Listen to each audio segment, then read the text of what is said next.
Good morning. Thank you for tuning in this morning to our morning coffee chat.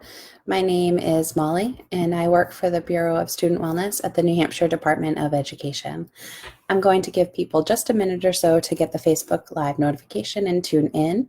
I also want to encourage you during this time to find us. Obviously, you found us here on Facebook if you're tuning in, but find us on Twitter and YouTube. We stream a lot of our 3 p.m. sessions now on YouTube on our channel, NH Student Wellness.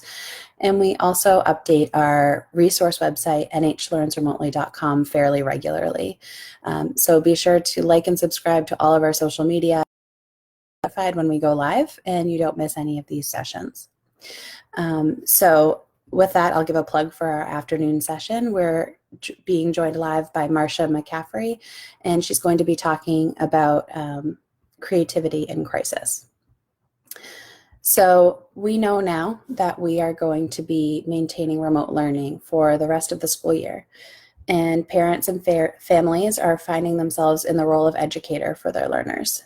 So admin, schools, teachers, families, we're all kind of joining forces as faculty to support our learners in this time of remote learning. And our role here at the Department of Education, we're just here to offer topics about wellness and to reinforce the great things that are already happening across the state of New Hampshire.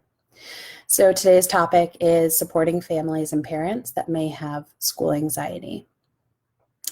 Families and parents, adults, we all are just like everyone else. We can have anxieties, not just our own internal anxieties, but worries and fears about supporting our students. Maybe a parent didn't have their own great experience as a student when they were in school, or maybe a family is just worried about maintaining the rigor that they think is expected of them for their students' education. And today I'm here to talk about how we can support these families. And the things I'm talking about, while they're great for families that may have anxiety or fears or worries, these are strategies that are actually great for any family, any person that's remotely or physically helping somebody with remote learning. So I just want to encourage everybody to kind of tune in and think about how we can support families regardless of their worries or anxieties. So in preparing for this topic, I've had the pleasure of talking with quite a few families about their remote learning experience. And I've noticed one topic that keeps coming to the forefront of our conversations is choice. Parents and families, regardless of their anxieties or fears, are looking for choices and options for their learners. Some schools and teachers may feel like they're just absolutely inundating families with updates, with Zoom sessions, flyers, emails, but some families are looking for even more. They're looking for personalized content specific to help them support their learner. And that's not to say all families are feeling this way. But I've noticed parents are particularly excited about Zoom sessions with their child's teacher. And this isn't a Zoom session where their child is actively learning content.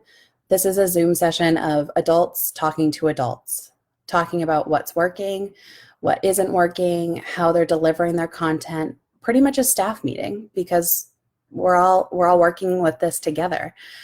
Parents are looking for choice to participate in these types of meetings and learn some of those best practices that teachers are doing in their classrooms, and now we're finding we need to do here in our homes. So in that same spirit, I found a lot of parents are looking for more updates about assignments. Not only are parents juggling their 9-to-5 regular work, now they might find themselves being a teacher of a 3rd grader, a 5th grader, and a 7th grader. That's 4 different full-time jobs, really. So if you have the opportunity to update parents with some regularity about the assignments, maybe a month-long calendar or some sort of trajectory about due dates, and then circling back if things are missed and just, offering some sort of support when parents and students do miss assignments, because it probably will happen as we're all adjusting to this. And just being kind about those reminders that, hey, there was a book report due and I'm sure you're working on it, but it would be great to have it in by such and such a date.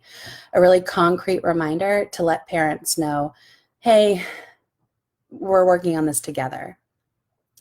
And in thinking about that, if you can be like a graphic organizer or something that's really easily to quickly look at and digest would be great for families as well. So thinking about that, contextualizing the learning too. So parents are kind of thrown into teaching in the middle of a semester, in the middle of a learning unit. So helping them think about why they're teaching these things to their students might help them support their learner in really making the learning concrete. Another great suggestion that was given to me by a family was talking about things outside of academics.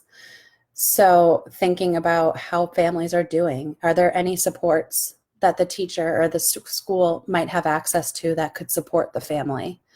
And I encourage you to take this a step forward and practice mindfulness in these conversations and be a great model for these families.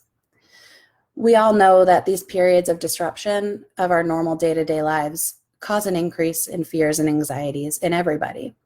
So modeling mindfulness for your families, talking about practicing patience or finding a purpose in the work that we're doing can really be beneficial to help these parents stay grounded in this time.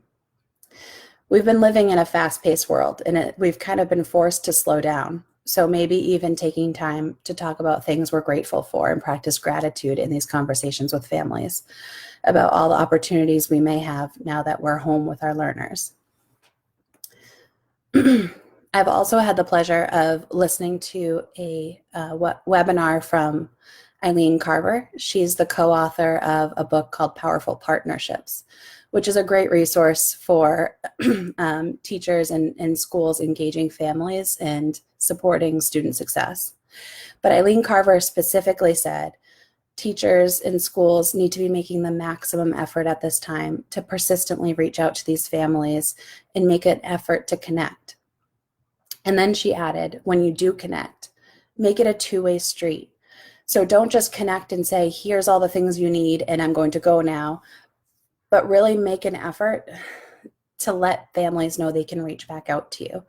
Whether you have a separate email that is just for this COVID time, or if you feel comfortable giving a phone number, giving parents the opportunity to reach out to you as questions crop up will help alleviate a lot of their concerns and worries about their students' success. Feel free to set boundaries around this. Tell parents, here's my phone number, and I'm only going to be checking it between 1 and 3 p.m. every day. And that way, at least parents know, okay, I have this window of opportunity to reach my child's teacher, and they don't have to worry about, any questions that crop up. They can make a list and reach out to you when those questions arise. While thinking about that, we recognize teachers may have 10, 20 students, and it may be hard to kind of answer this question as they arise. So one solution to this problem that we kind of thought of was creating a learning community for your families. A platform where families can ask their questions. Maybe it's kind of a chat room or a blog type situation where parents can post their questions and other families from your classroom or from your school can answer these questions as they arise. You may find that families are answering each other's questions and the teachers might not even need to check in as regularly as they'd like or as they need to.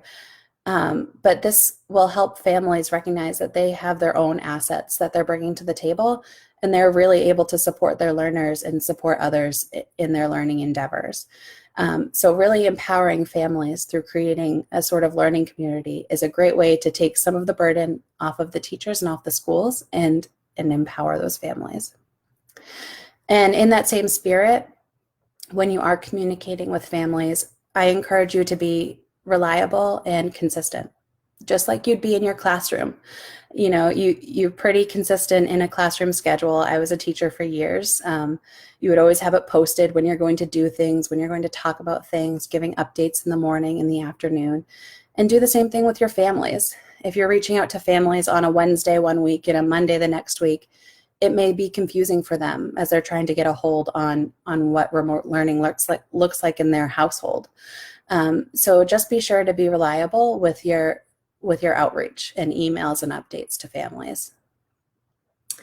And while I'm talking today about ways to support families and parents in this time, I want to encourage all of the schools and teachers and admin and really everybody tuning in to support yourself and find times to take care of yourselves. Practice mindfulness, put your oxygen mask on first so you're able to support everybody for the long haul. We're in remote learning for the rest of the year, and it's going to be a marathon for us. So be sure to take time to care for yourself. So if you enjoyed today's discussion and you found things helpful, be sure to share it and like and subscribe to our social media. I also want to encourage everybody to tune in this afternoon at 3 p.m. We have Marcia McCaffrey to talk about creativity in a crisis with my colleague, and I'm so excited to tune into that. So like and subscribe to our social media, and I hope you have a great morning.